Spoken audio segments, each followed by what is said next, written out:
So it's that time of the year again. Time for my quarterly stats. Up next.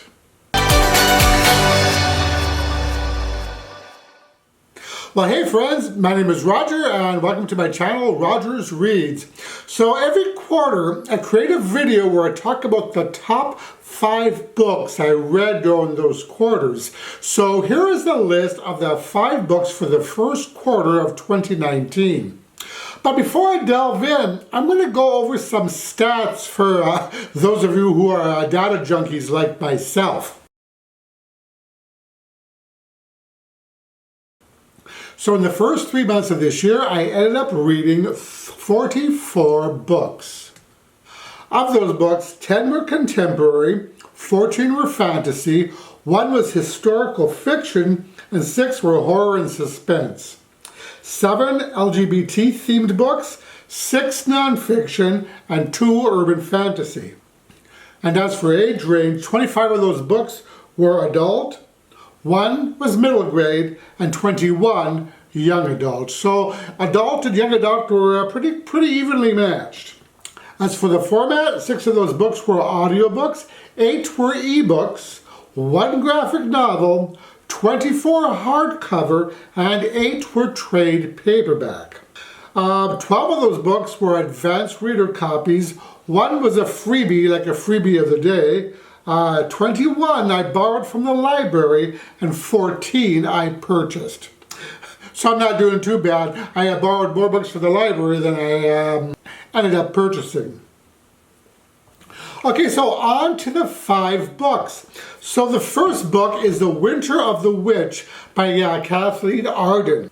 So this is the 3rd and final volume in the Winter Night trilogy and picks up right where the events of the previous book, The Girl in the Tower, left off, which is in the aftermath of a deadly fire that torched pretty much most of Moscow, and immediately we hit the ground running. So now our kick-ass protagonist has to undertake a perilous journey for her survival and the survival of her people, traveling into a strange and somewhat haunting otherworldly realm where nothing or nobody is as they seemed. So The Winter of the Witch was really utterly bewitching and immersive, with its larger-than-life dynamic characters, action-packed plot, and lush narrative. Once again, the author has expertly weaved together historical and fantastical elements to create one hell of a masterpiece of a book. So book number 2 on my list is entitled A Curse So Dark and Lonely by Bridget Kemmerer. So this is a contemporary fantasy retelling of Beauty and the Beast, though I feel it's a little bit darker than the original tale. And I actually posted a full review of this on this channel. So this follows Prince Ren, Crown Prince of Emberfall, who was cursed by a powerful enchantress named Lilith. So how his curse works is that for the past 300 or so years, Ren has repeated the same autumn over and over, after which he turns into a different beast every time, but each time a beast hell-bent on destruction.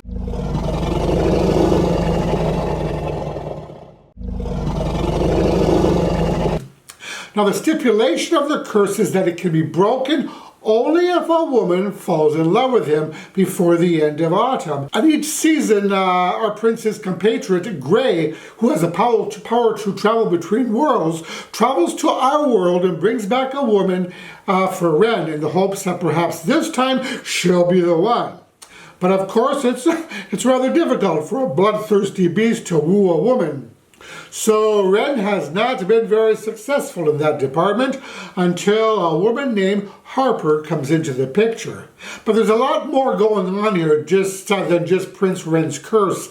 So so I really enjoy this retelling with its looming war. There's high stakes political intrigue and a truly admirable heroine.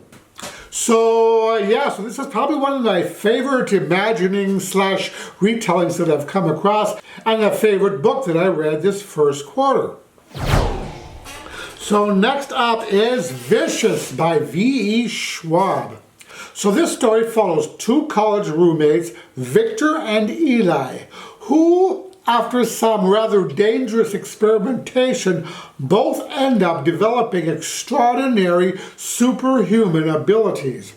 But things end up going horribly, horribly wrong, and Victor ends up in prison. So now we fast forward 10 years. Victor has broken out of prison, and he has only one goal on his mind: to kill Eli no matter what. So he puts together a somewhat motley crew to assist him in destroying the man who was responsible, or at least how Victor sees it, for his time in prison. And meanwhile, we see that Eli is on quite a dark path of his own as well. So what we have here is terrible power on both sides, and both of these arch nemeses are driven forward by feelings of betrayal, jealousy, and a thirst for revenge. And each will fight to the death, because there can only be one left standing at the end.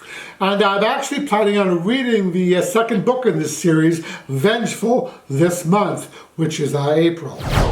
So book number 4 on my list is The Binding by Bridget Collins. So The Binding follows a young man named Emmett Farmer who, after recovering from a strange illness, receives an odd letter in the mail from a well-known bookbinder named Meredith, requesting that Emmett become her apprentice. Now, in this world, bookbinders are a little bit different than what you might think. A bookbinder is actually someone who removes portions of a person's memory and stores those memories into books. So it's worth mentioning that these memory books, as it were, have the power to change lives and destroy lives should they ever fall into the wrong hands. Additionally, if these books are ever destroyed, all of the memories in the book immediately come rushing back to their originator, which could have some quite disturbing consequences, depending on what it was that you've chosen to forget. So our hero, Emmett, unwillingly becomes involved with some dodgy bookbinders and finds himself plunged into a world of abuse and cruelty, leading to him having to make some really tough decisions. So I know that this book received some mixed reviews, but I was one of those people who absolutely loved it. In fact, I plan on rereading it at some point. And of course, I loved it so much that I made my top 5 books for this quarter.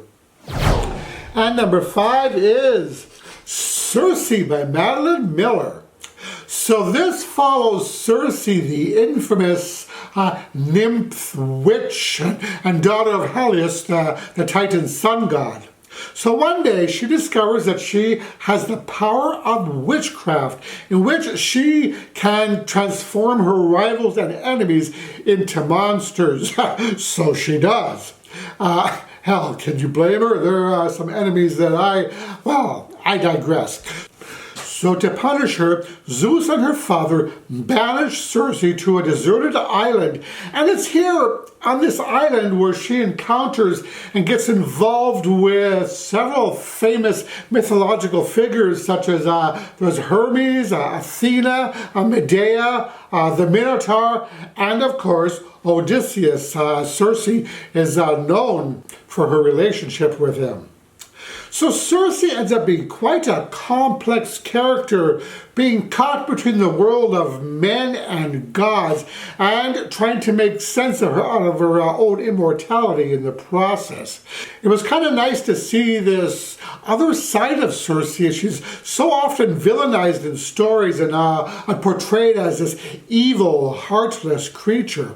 But here the author explores her motivations, though morally gray that they are, for doing what she does. And in so doing, the author renders her quite a likable and relatable character. So yeah, I really ended up loving this book and made my top 5 for the first quarter of 2019. Now, as you know, I can never limit myself to just 5, so I'm going to add one more honorable mention here, and that's going to be The Past and Other Things That Should Stay Buried by Sean David Hutchinson. This is about a boy whose family works in a funeral parlor and he's tending to the body of his ex-best friend who just died when suddenly she opens her eye.